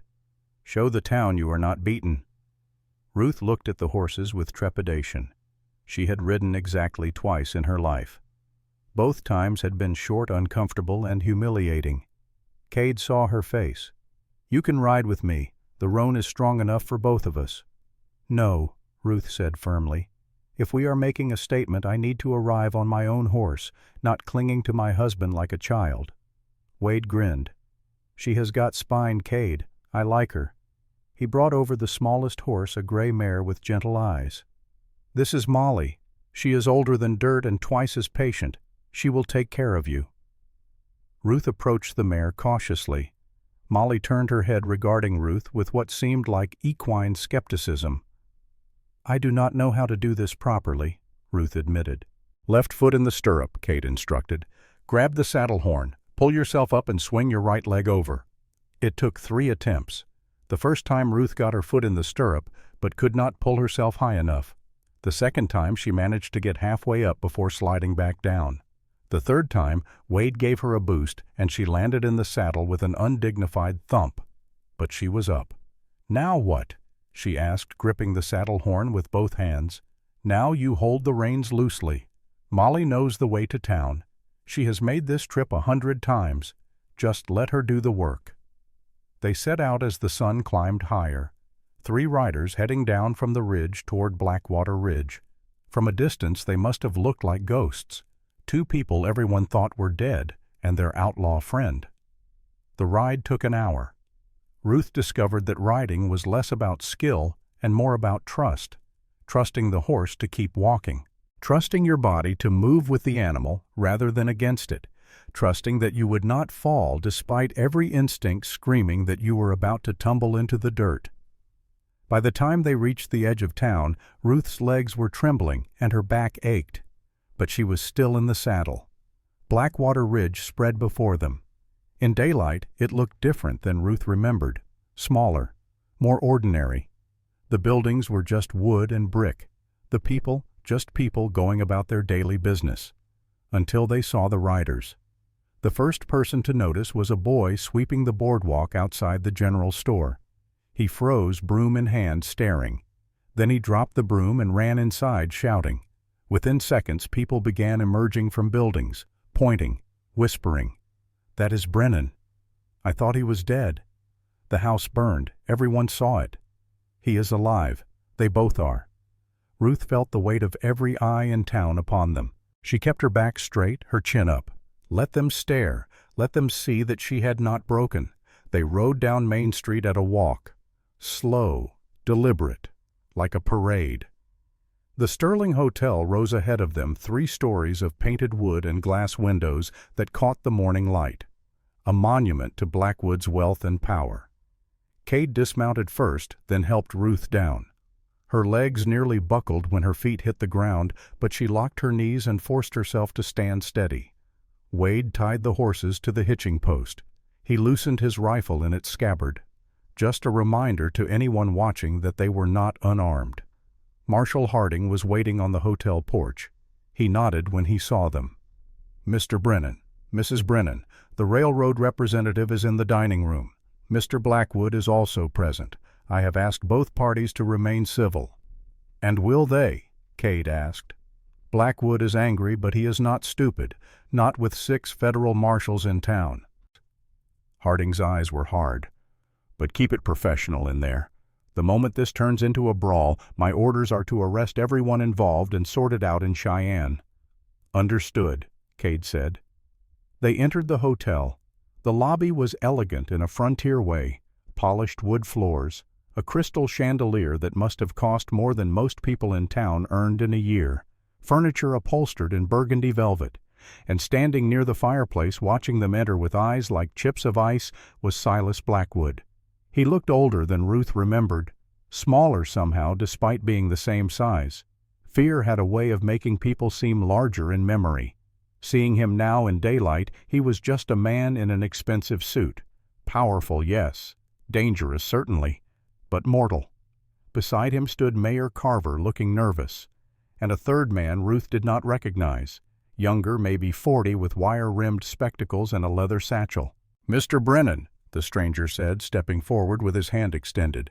"I am Arthur Walsh, Chief Surveyor for the Union Pacific Railroad. I received your telegrams, and I must say I am very interested in these survey documents you mentioned." Cade shook his hand. "I have them in my saddlebag. Original field notes from 1871, geological analysis, water table measurements, grade calculations, everything you need to evaluate both potential routes." "Excellent. I look forward to reviewing them." Walsh's eyes flicked to Blackwood, then back to Cade. "I should mention that the board has already seen preliminary copies you sent via telegraph. They are very impressed.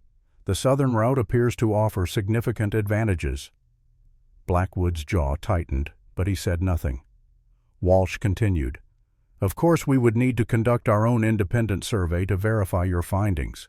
But if your data is accurate, the board is prepared to move forward with land acquisition negotiations immediately." "With me?" Cade asked. "With whoever holds the deeds to the necessary parcels." Walsh pulled a map from his satchel, unfolded it on a nearby table. "The southern route would require approximately 8 miles of right-of-way through what is currently listed as Brennan property. Additionally, we would need to negotiate water rights for locomotive operations." He pointed to several parcels marked in red on the map. "These sections are listed as Blackwood Holdings. If the southern route is chosen, Mr. Blackwood, your land would not be needed. However, the railroad would still be interested in purchasing select parcels for potential future branch lines or station development. At fair market value, of course." It was a lifeline, a way for Blackwood to save face and recoup some of his investment. Blackwood stared at the map for a long moment. Ruth could see the calculation in his eyes. Pride versus pragmatism. Revenge versus survival. Finally he spoke. "And if I refuse to negotiate, if I contest Brennan's water rights in court?" Walsh's expression did not change. "That is certainly your right, Mr. Blackwood. However, I should mention that the board has already begun preliminary discussions with territorial authorities about eminent domain proceedings. If the southern route is deemed to be in the public interest, which our initial analysis suggests, it is the government can and will seize the necessary land. Compensation would be at assessed value, not market negotiation. Translation: you can sell now and get a fair price, or we will take it and pay you whatever we decide it is worth." Blackwood's hands clenched into fists. "This is a conspiracy. Brennan has been planning this for years. He stole that aquifer from me. He knew what it was worth, and he filed the claim before I could—" "Before you could what?" Cade interrupted, his voice cold. "Before you could steal it yourself. I found that water, Silas.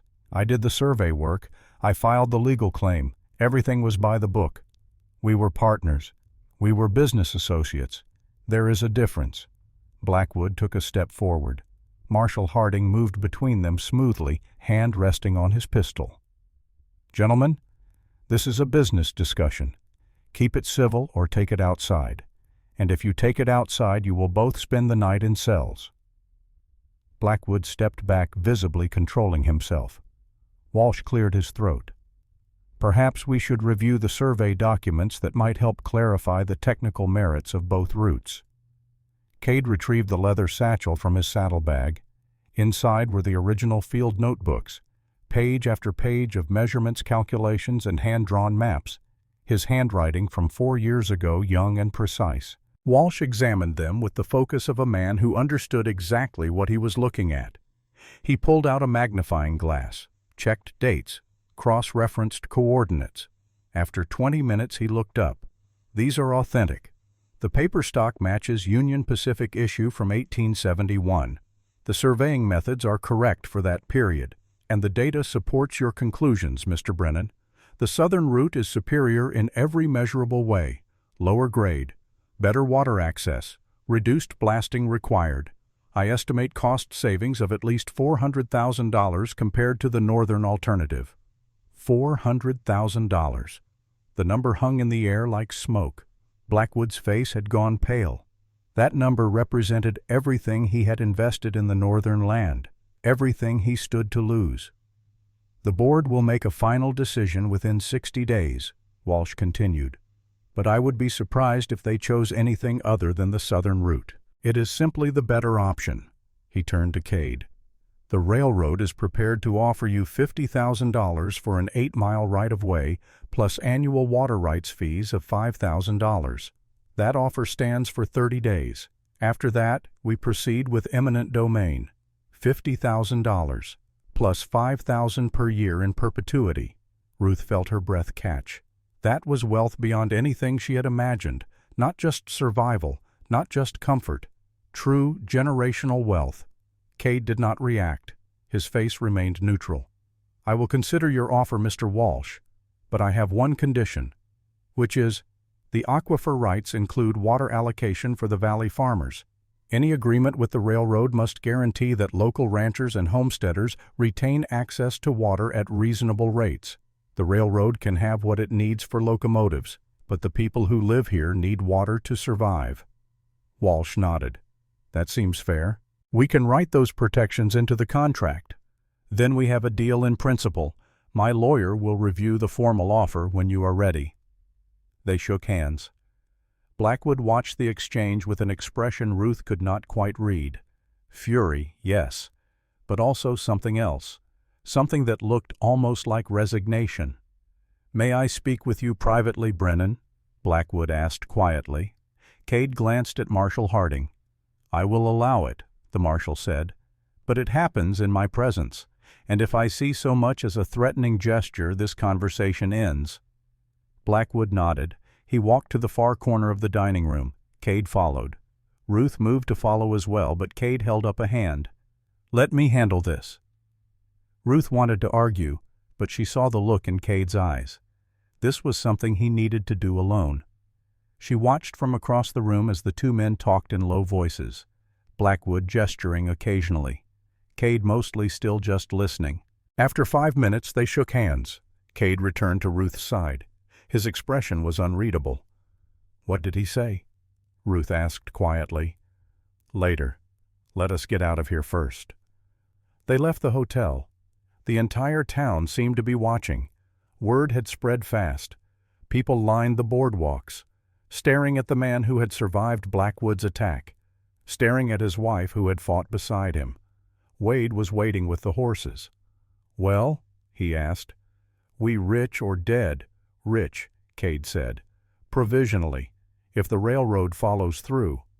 "They will," Walsh said, emerging from the hotel. "The board has been looking for a route through this region for 2 years. Your surveys solved their problem. They are not going to walk away from that." He tipped his hat to Ruth. "Pleasure meeting you, Mrs. Brennan. You are married to a very intelligent man." "I am beginning to realize that," Ruth replied. Walsh climbed into a waiting carriage and departed. The crowd was still watching. Ruth felt exposed, vulnerable despite the marshal's presence. "We should go," she said. "Not yet," Cade replied. He turned to face the assembled townspeople, raised his voice so everyone could hear. "Some of you thought I was dead. Some of you probably hoped I was. I am not going to pretend I have been popular in this town. I have kept to myself. I have made enemies. I have been called stubborn and difficult and worse." He paused. "But I have also been honest. I found water on my land and I shared it.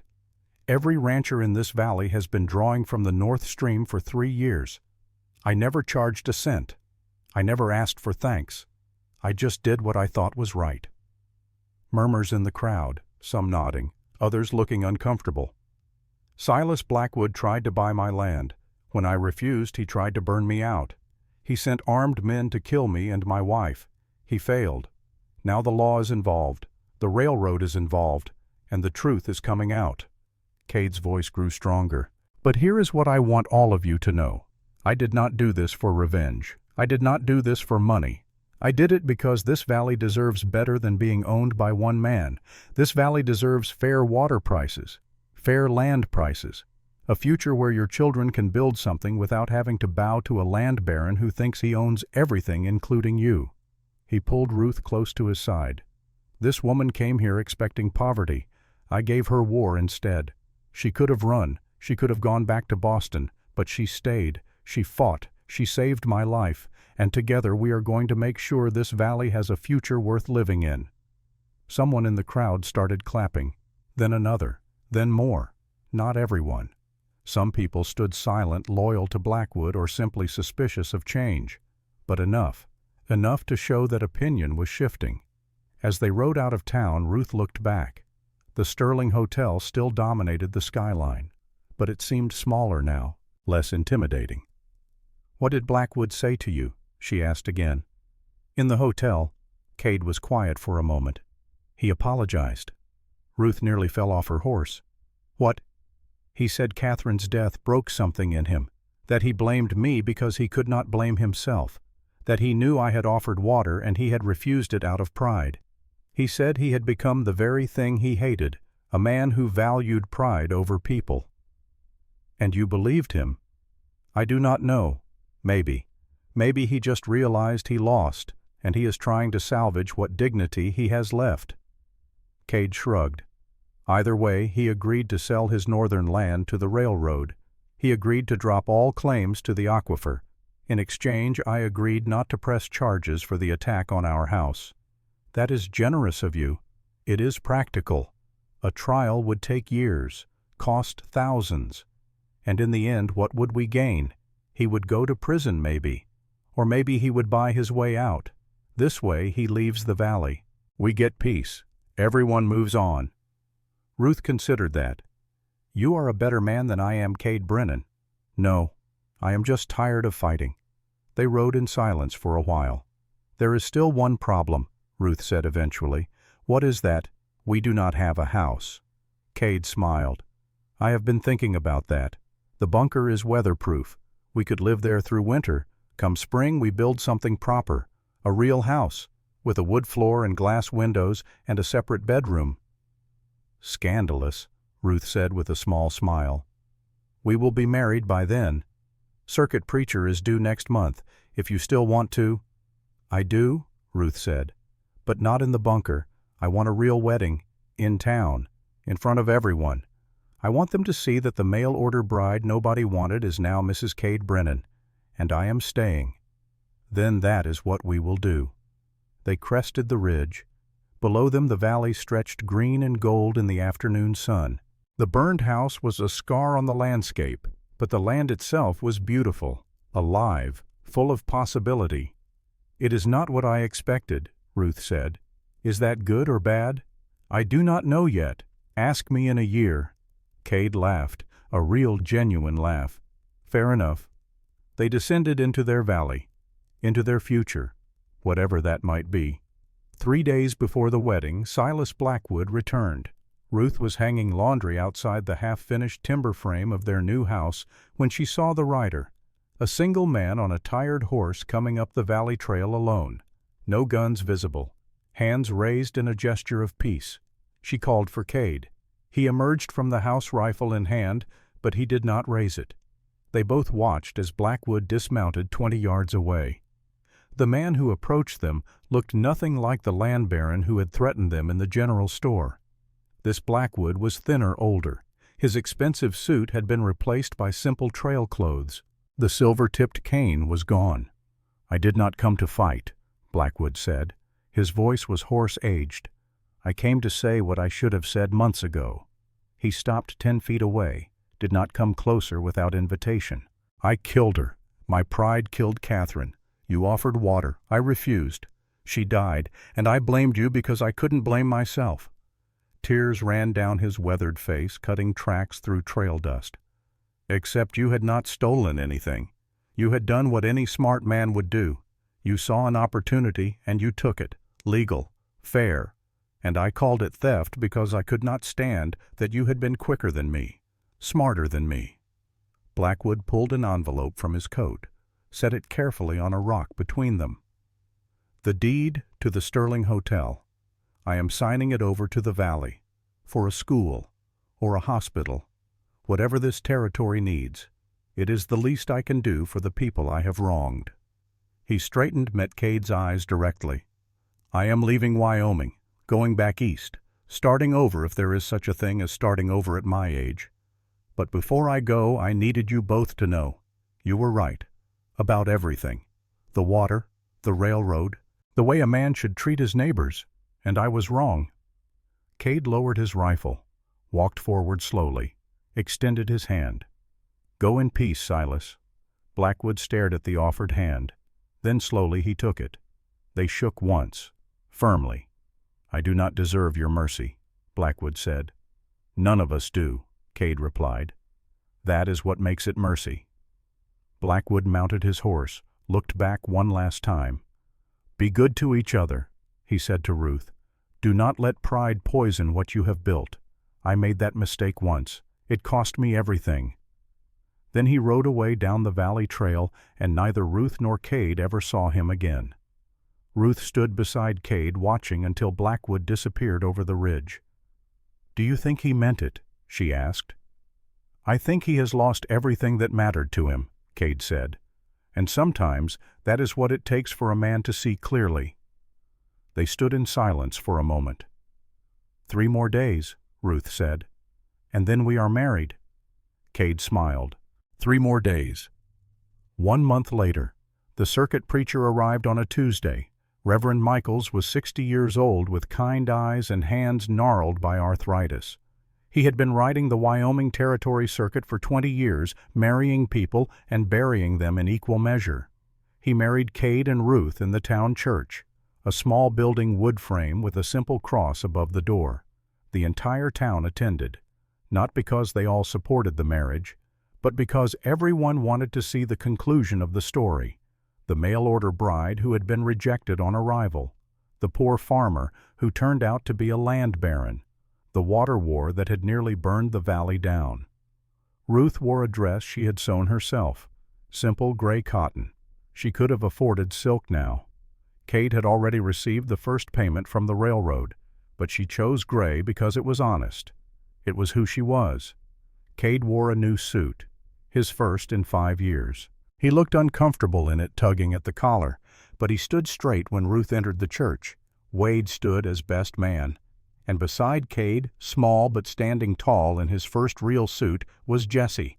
The 8-year-old boy held the wedding rings in a small wooden box, his face serious and proud. When the Reverend asked for the rings, Jesse stepped forward without hesitation and handed them over with the careful dignity of someone performing a sacred duty. The ceremony was brief. Reverend Michaels did not believe in long sermons.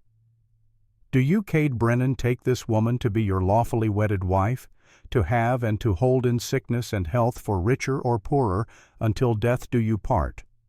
I do. And do you, Ruth Hadley, take this man to be your lawfully wedded husband, to have and to hold in sickness and health for richer or poorer, until death do you part?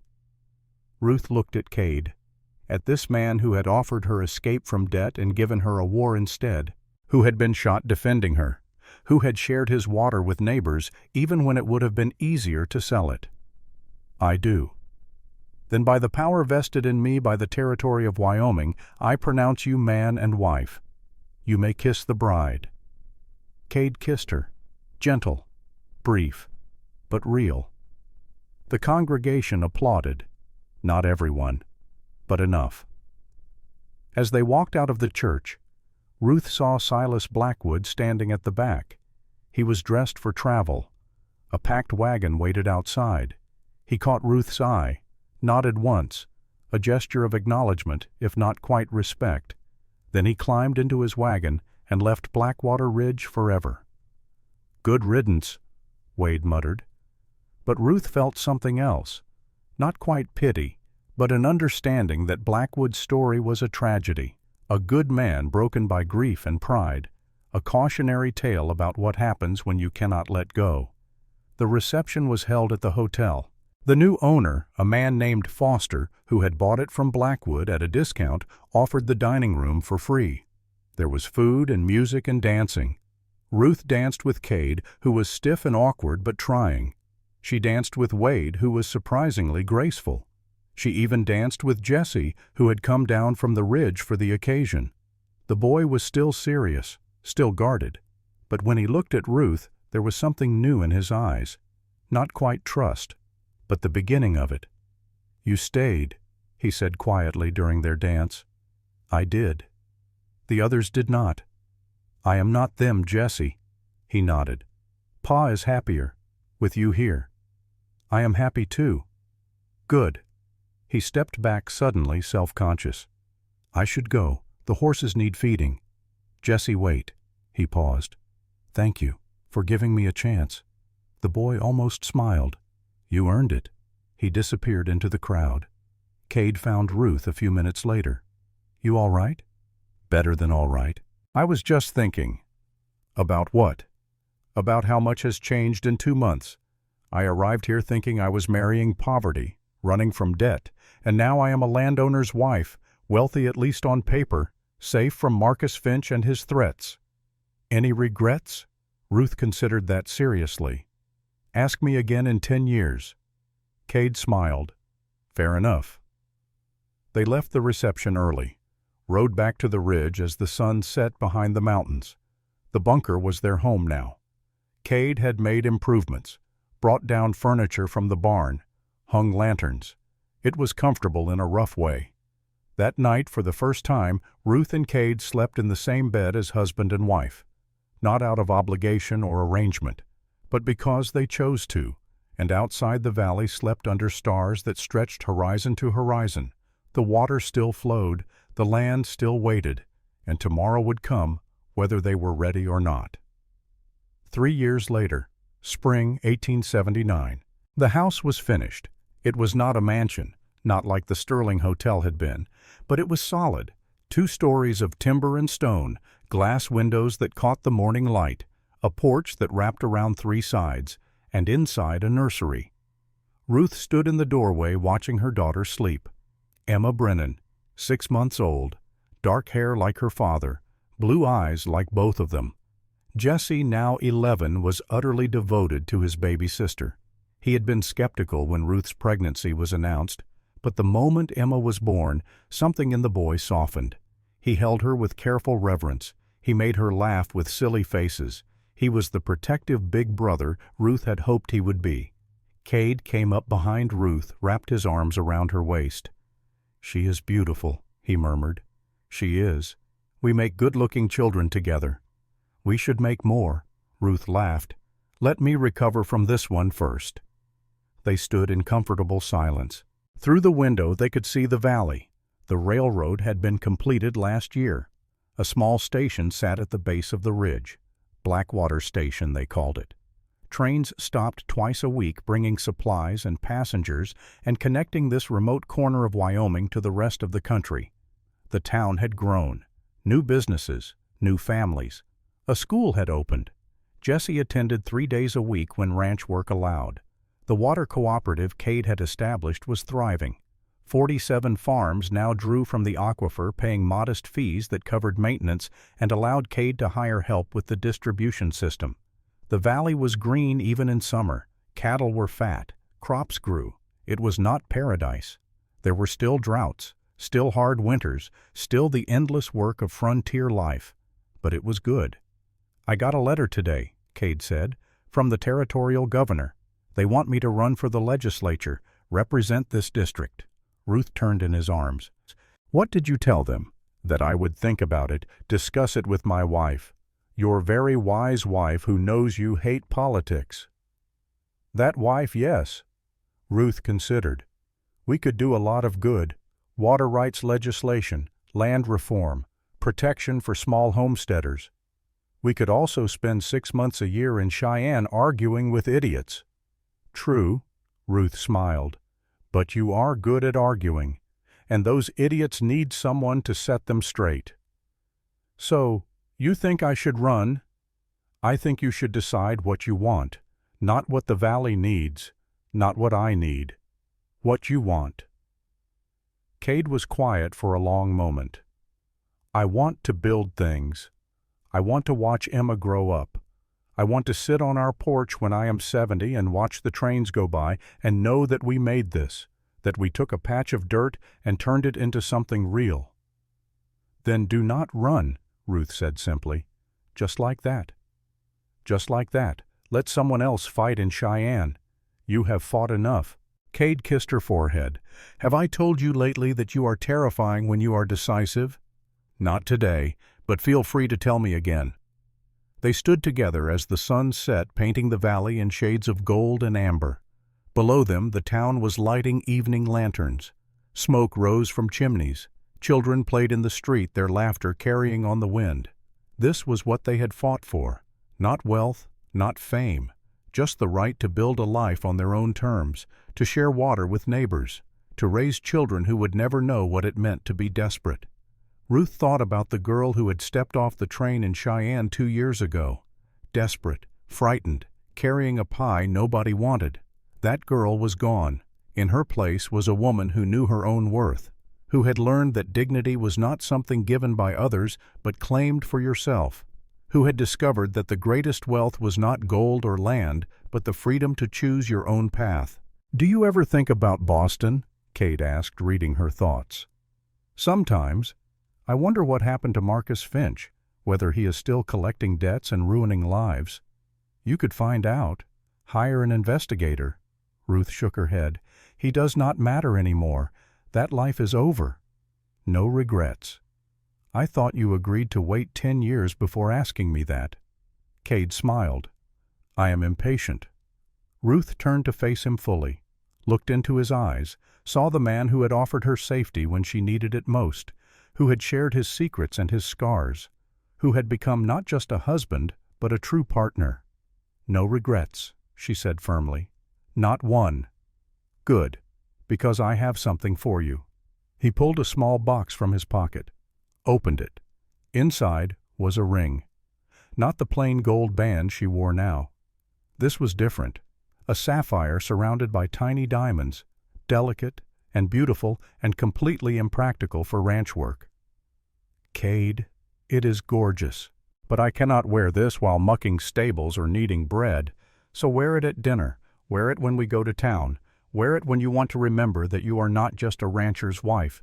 You are Ruth Brennan, the woman who saved my life, who stood up to a land baron, who built an empire from nothing."